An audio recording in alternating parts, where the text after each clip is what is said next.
Hey, how's it going? I'm Jeff. I'm not Jeff. And that's not Jeff Jr.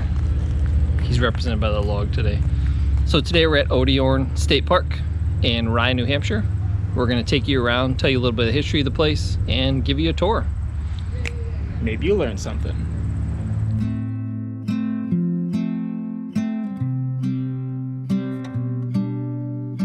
Today we decided to take a trip to Rye, New Hampshire. Now the town of Rye has the largest amount of New Hampshire's famously short 18-mile coastline, and there's a lot packed into it. Here you can find some beautiful beaches, including Jenna State Beach, as well as Wallace Sand State Beach. And you can't visit the seacoast without indulging a little seafood, right? So there's also plenty of places to stuff your old pie hole with some delicious seafood, like Ray Seafood. Mmm, delicious. We came here to visit Odiorne Point State Park. It's a 135-acre seaside park with picnic areas, walking trails, beach access, and much more. We came here to walk around and explore the history of this famous site, which dates all the way back to 1623.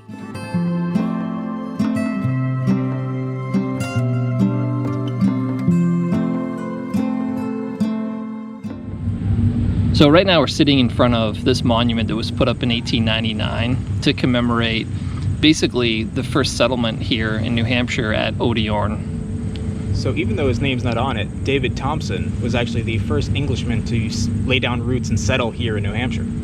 So he was given a 6,000-acre patent pretty much to choose any land that he wanted to. So he chose this spot here in Odiorne, and they set up a settlement, Panaway Manor. There was a stone manor house, a blacksmith's workshop, a fort, a cooperage, and a fish drying area. It was basically a base for the Europeans to trade with the indigenous people and to also explore the area more. It was abandoned shortly thereafter due to the fact that the water was too shallow and the harbor was too small. So they moved further north and set up a new settlement at Strawberry Bank, which is now Portsmouth, New Hampshire.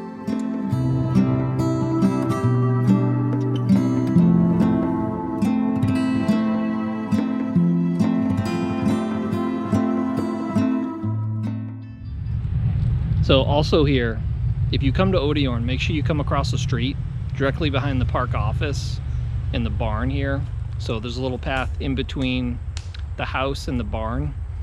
Right behind me is probably the oldest cemetery in the state of New Hampshire.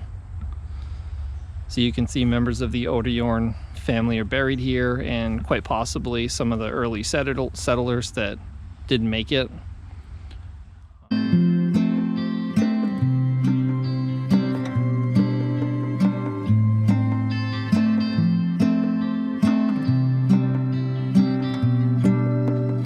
After the first settlers took off, the Odiorne family acquired some of the land in 1660 and farmed it for 8 generations.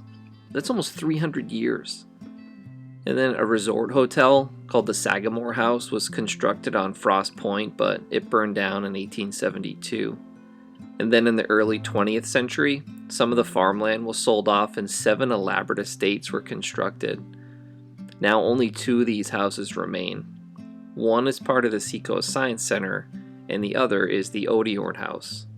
The rest of the houses were seized by eminent domain in 1942, and the residents were given 30 days to pack up and leave, so a military base could be built.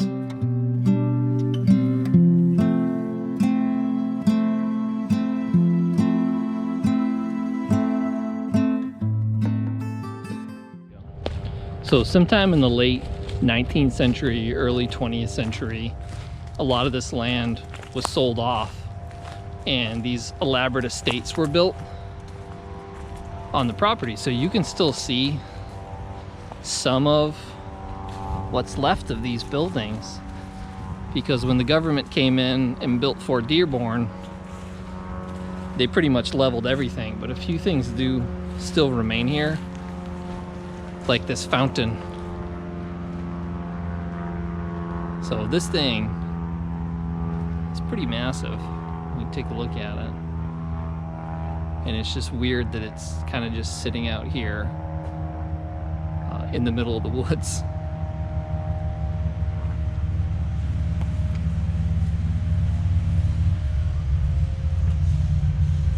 Fishy.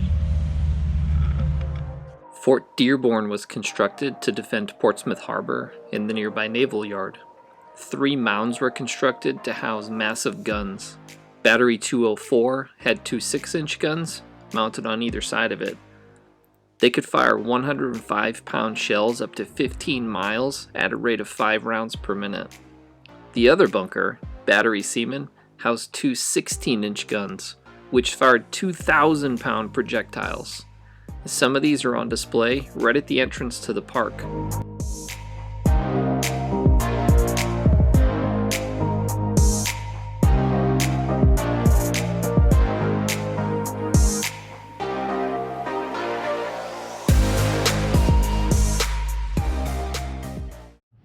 So here we are at the entrance of one of the Battery Seamen locations. So this is one of 2 that actually house the 16-inch guns here on this, what was a former base.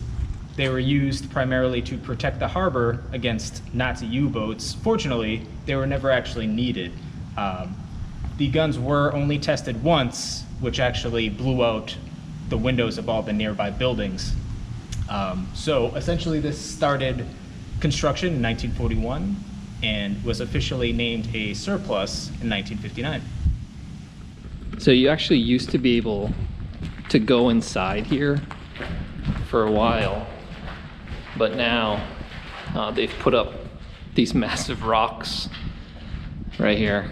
These were the doors that you could crawl inside and get in there. There was like basically a people-sized hole that if you squeezed yourself through there, you could go inside. There's other videos and stuff on YouTube that you can check out where you can see people kind of walking through here, but because of the vandalism and everything else that happened in there, they kind of closed it off, and apparently now it's a habitat for bats.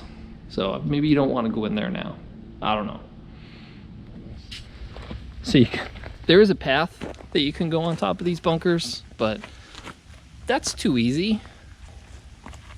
You're right, exit the norm. So you might as well just take this nice steep path right to the top. Why not? You'll make it.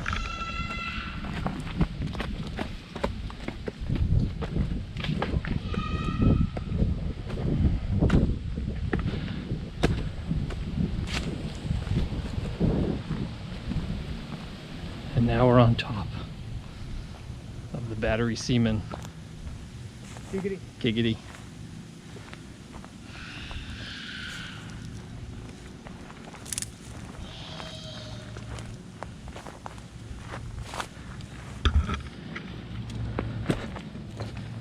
Okay.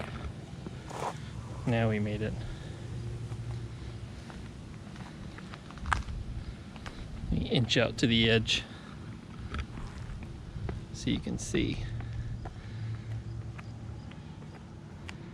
how high it is up here.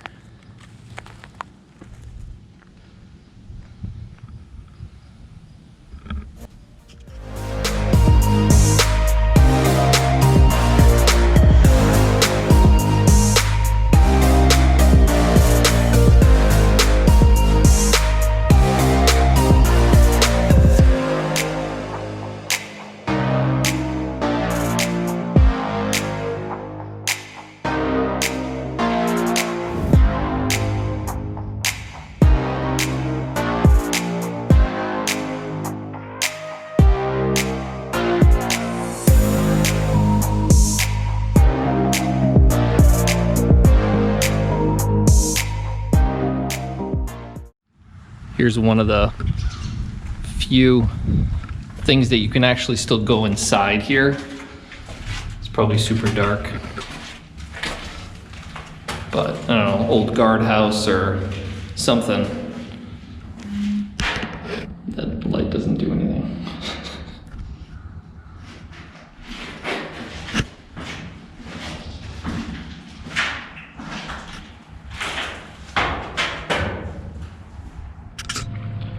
All right, we're gonna take a walk out here on Frost Point.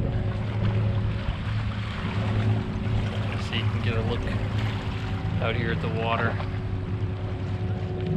It's a pretty nice day out today.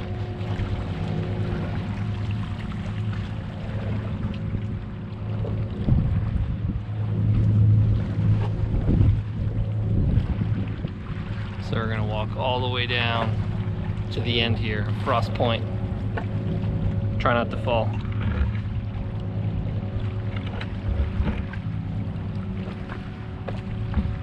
That's the difficult part. There we go. Use those track and field skills. All right. Well, once you get up that first part, it's pretty easy. New Hampshire bought the land for $91,000 on the condition that they turn the land into a state park. So that's exactly what they did. At first they were going to make it a traditional park, but then decided to focus more on preserving the natural landscape of the area. Since the military base changed it so much, an effort has been made to restore the land to its natural state. Invasive plants were planted to cover the bunkers, but they've completely taken over the park. They're slowly being removed and replaced with native species. Alright, we made it to the end. Yay! This is it. Can't go any further.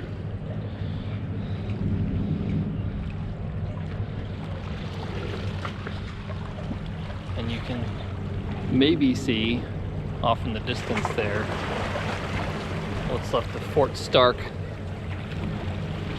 Maybe we'll go over there. The Seacoast Science Center was opened in 1992 and provides a wonderful and unique learning experience for all visitors. Here you can learn about the many coastal environments present at Odiorne, and also what you can do to help preserve this historic location. Odiorne Point State Park is definitely worth a visit, whether you want to experience the rich history of the area, walk the many trails, or just relax by the sea. This place has something for everyone. Thanks for settling in with us here on another episode of Exit the Norm. Make sure you bang that like button, comment, subscribe. Just remember, here at Exit the Norm, we are all about that bass. See ya.